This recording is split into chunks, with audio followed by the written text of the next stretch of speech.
football time in the 804. Final Score Friday starts now.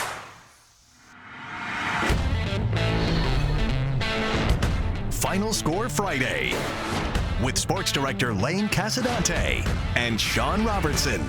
Sponsored by Richmond Pediatric Dentistry and Orthodontics and Loyalty Automotive. Good evening, everyone. Welcome to week 2 of Final Score Friday. Sean and Lane here, joined by the cheerleaders from J.R. Tucker. Tigers were at home in action tonight, which has a nice ring to it. This week was the most popular for Thursday night games, giving a lot of teams a head start on the Labor Day weekend, and that includes our game of the week between two of the most successful programs in the area. That's right. The Springers and Lancers won state titles back in 2018, but did not face each other that year, being in different classes. The two head coaches have made it a point to face off in the regular season ever since. This year's contest was played Thursday night and is our game of the week.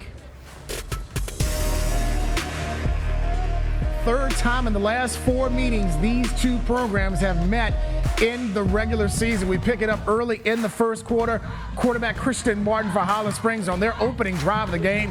He finds pay dirt from 10 yards out. Springers have a 7-0 lead. On the next drive, it's the other quarterback, Kajari Henley. He finds the end zone this time from 7 yards out. They will miss the point after. It's 13-0 Springers.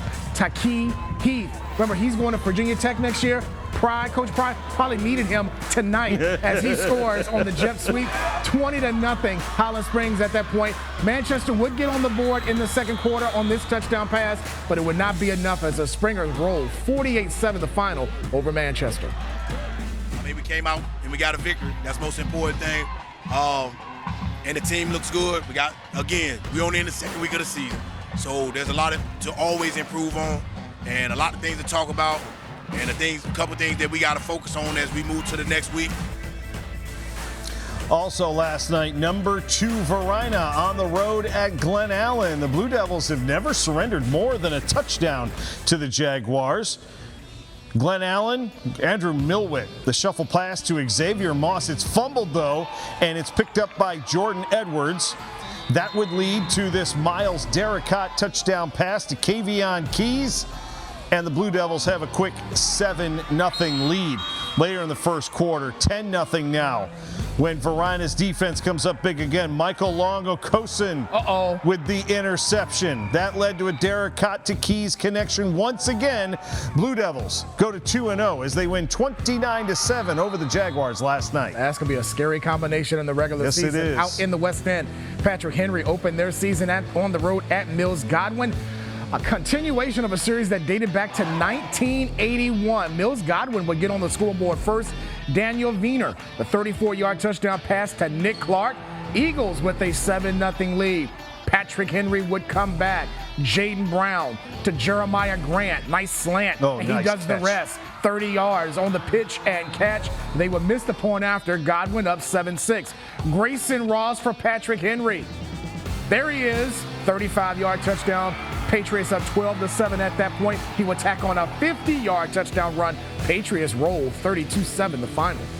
In the West End tonight, number 5 Hermitage hosting Henrico. Both teams coming off wins last week. Henrico beating Alley, Hermitage rolling up on Meadowbrook. Off of a Hermitage fumble, Calvin Sanders, 15 yards around the left-hand side, and Henrico has a quick 7-0 lead just a couple minutes into this game. But then Jeremiah Coney, who had fumbled on the first possession, takes over. This tough run all the way down to the 2. He would punch it in on the next play, and the game tied at 7. Boy, those girls did a lot of push-ups tonight, too. Coney, again, watch the stiff arm here. No, thank you. He gets in for the touchdown. 16 yards on that play. It was 14-7. Karan Burton added a 2-yard touchdown run. All Panthers tonight, 51-14 over the Warriors. Jumping back to last night, number 9 Douglas Freeman on the road at James River. The winner has won 6 straight against the Cavaliers going into, actually, skip that, first quarter 3-0 James River. Miguel Martin right down the middle of the field for a 51-yard touchdown to make it 7-3 Douglas Freeman. On the next play, how about him again? Almost the exact same play, but a longer result. 80 yards on the Freeman run. loves that off-tackle run. That looked nice there. And more Douglas Freeman as they roll 34-10, the final over James River. Also from last night, Midlothian, just outside of our top 10, maybe not for very long, hosting Prince George. Trojans led 31-0 at the half. They put on more in the third quarter. Ashby Berry with a 15-yard touchdown run. He had a $140 on the ground on the night, made it 37-0. Chase Chambers had a 20-yard touchdown pass to Drew Koleski, and the Trojans roll 44-0 over the Royals. This is the highlight I was actually talking about. Clover Hill hosting Matoaka.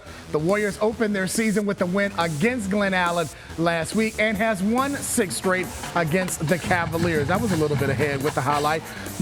Matoaka started the game off with an intentional grounding safety in the end zone to give the Cavaliers a 2-0 lead. However, Matoaka would score the next 47 points in the game as they roll past Clover Hill 47-2 with the final. From last night, Atlee hosting Deep Run. The Wildcats missed their season opener against Mechanicsville, which was canceled while the Raiders stumbled in Henrico. First quarter, Atlee's Brooks Hollins going to connect with Tay Gilpin, one of 2 touchdowns they connected on in the first half alone, and it was 7-0 Raiders. J.J. Lewis also had a fantastic night last night, over 200 yards on the ground, 55 of them right here. The Raiders would go on to improve to 1-1 as they win 38-14 over the Wildcats last night. And wrapping up last night's action, Monacan hosting Hanover, the season opener.